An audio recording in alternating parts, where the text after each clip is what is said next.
Bismillah ar-Rahman ar-Rahim. Avant tout, je voudrais remercier l'équipe des journalistes qui sont ici présents pour couvrir cet événement. Et remercier aussi les médecins qui sont venus aussi pour nous aider à ce que cette cérémonie puisse se dérouler dans des conditions, dans de bonnes conditions.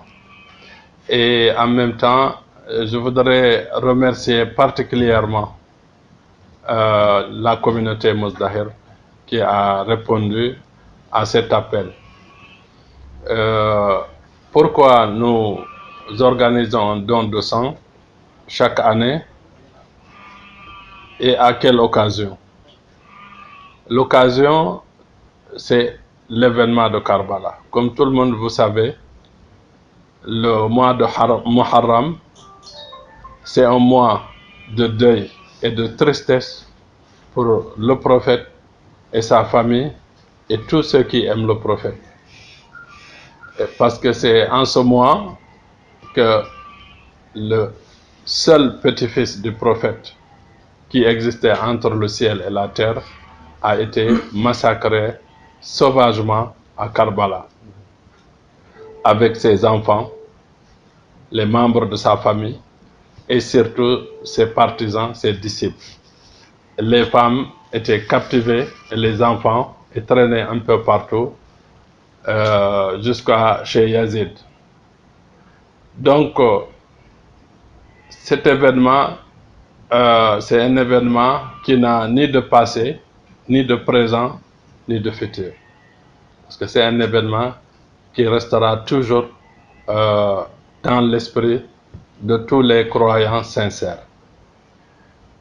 Pourquoi on donne le sang? Parce que quand on a massacré l'imam Hussein, quand on a massacré les membres de sa famille, ses partisans, c'est à ce moment-là que beaucoup de personnes dans la Oumma se sont rendues compte qu'ils ont fait une grosse erreur et qu'ils ont laissé faire.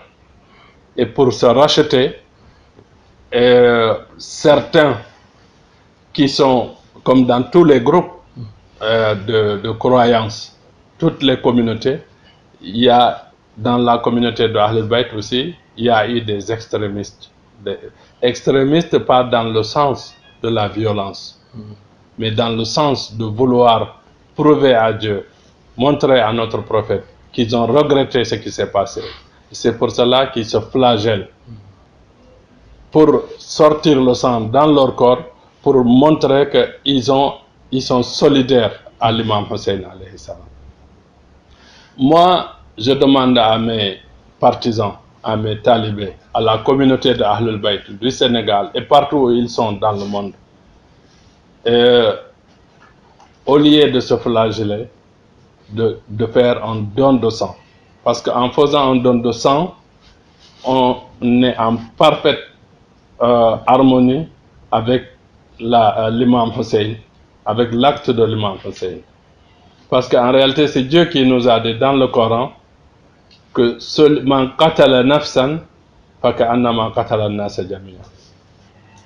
Wa man ahyaha faka'annama ahya an-nasa jami'a. Celui qui tue une personne, c'est comme s'il a tué l'humanité en entière. Et celui qui fait vivre une personne, c'est comme s'il a fait vivre l'humanité en entière.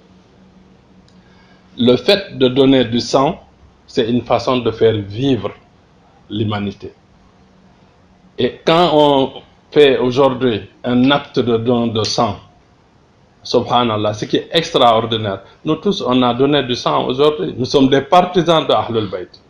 Nous sommes des partisans de la famille du prophète. Mais ce sang-là peut servir à tout le monde, à des musulmans, à des non-musulmans, à toutes sortes de personnes. Pourquoi? C'est parce que tout simplement, ce qui compte, ce qui est important, c'est l'être humain dans la vie. Moi, en tant que petit-fils du prophète, petit-fils de l'imam Ali, et surtout, je me rappelle toujours dans ma tête la parole de l'imam Ali alayhi salam, qui a dit « An-nasu sinfani, imma akhun laka fi din, ou nadhiruka fil khalq ». Il n'y a que deux types de personnes dans ce monde. C'est soit ton frère dans la foi, dans la religion, ou bien ton semblable dans la création. Donc, nous, ce que nous faisons, nous le faisons pour l'être humain tout court. Et donc, voilà un peu pourquoi nous organisons chaque année cette rencontre. Le message que je donne au monde, au Sénégal et au monde entier, c'est que chaque être humain, là où il se trouve, doit tout faire pour qu'il y ait la paix sur cette planète. Parce qu'il y a beaucoup d'insécurité aujourd'hui dans le monde. Et donc, ce n'est pas un seul message et de conseil, mais surtout c'est une prière. Je prie pour qu'il y ait la paix au Sénégal et qu'il y ait la paix en Afrique, qu'il y ait la paix dans le monde entier. Et je finis par dire qu'il y a un sage qui a dit que si tu veux être bon, tu seras bon, mais le monde entier ne sera pas bon. Et si tu veux que le monde entier soit mauvais, le monde entier ne sera pas mauvais, mais toi tu seras mauvais. Donc, chacun de nous doit faire en sorte qu'il soit bon. Voilà, parce qu'en réalité, cette vie, c'est un passage. La vraie vie, c'est après la mort. Comme j'ai l'habitude de le dire, la mort, c'est une étape de la vie. Donc, chacun doit préparer pour vraiment son dernier demeure. Et que tout le monde sache que chaque fois qu'on fait un acte de violence, un acte qui n'est pas conforme à la recommandation de Dieu, le jour du jugement dernier, vous répondrez devant Dieu. Et donc, je prie pour la paix, pour le Sénégal, pour le monde entier, Inch'Allah. Allahumma salli ala Muhammad wa ala Muhammad.